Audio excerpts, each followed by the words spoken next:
guys, Matt here, and welcome to this review. PS Fine Cologne by Sebastian.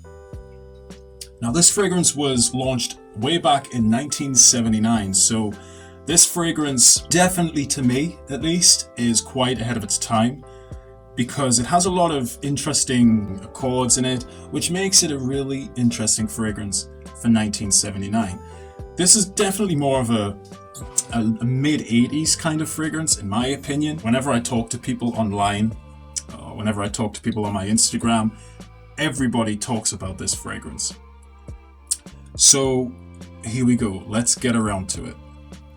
The spray for this is massive. I mean, just check out that atomizer.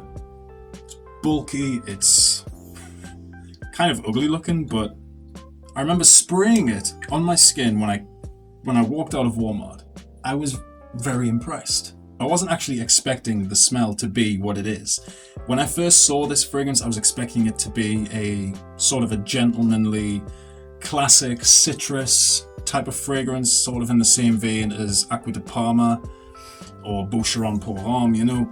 What makes this fragrance really interesting is there's no citruses. So you're not getting any bergamot, there's no lemon or anything like that to give you a fresh opening. There's nothing like that. So when you first spray this, you get a very warm smell, if anything. It's a very warm, powdery opening.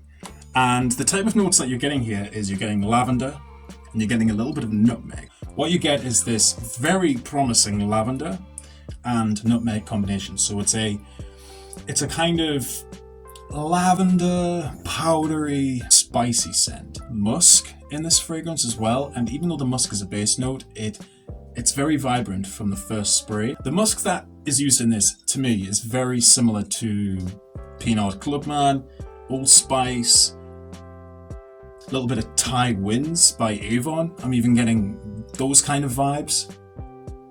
It's green, powdery spicy, with a very clean musk, in all fairness. That's what I get in the first opening. But after about 15 minutes, the fragrance actually gets a little bit more spicy. So we get cinnamon, we get cloves. And probably the most unique note in this fragrance is ylang ylang. So it even goes into a bit of a yellow floral territory, which isn't actually common, especially in a fragrance released in 1979. I would expect people to be See, ylang ylang wasn't used in masculine fragrances at the time. It was used in a lot of perfumes, if anything.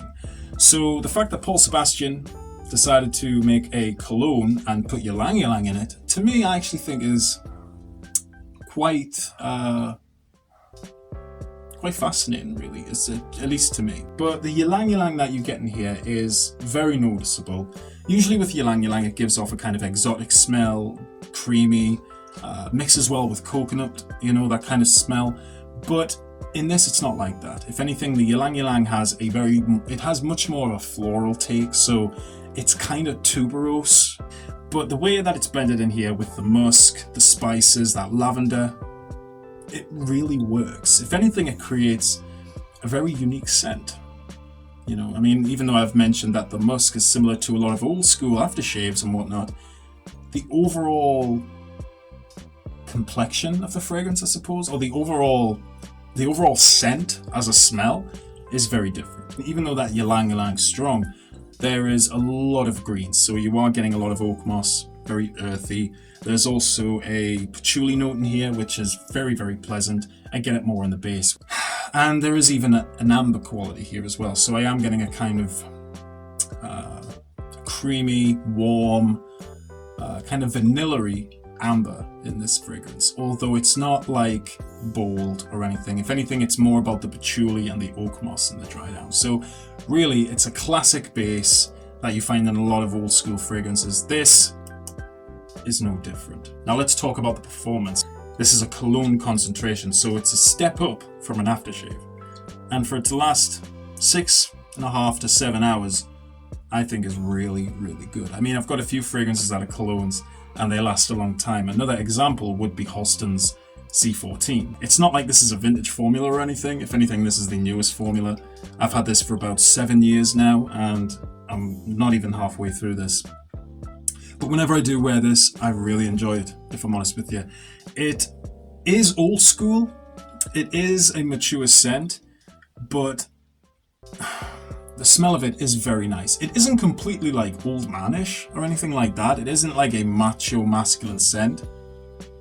If anything, it's another one of those kind of reserved fragrances. And I think people like it for its complexity. I think people like it because it is different. Yeah, I really like this. Really, really do like it. I think the bottle is really cool. Even though it's not exactly the best bottle. I mean, check this out. This bit comes off and you're left with this really cheap plastic. Sometimes the sprayer doesn't work. Typical.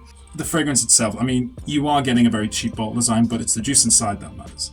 So, yeah, a classic golden fragrance color and a beautiful smell inside. So if you guys are into the old school fragrances and you're looking for something that's a bit different, try this. So yeah guys, that has been my review for this fragrance. I do hope you've enjoyed it. Please let me know in the comments below what you think of this fragrance and what you thought of this review. It really, really means a lot to me that you guys are watching. Keep smelling good, and I'll see you in the next video. Bye for now.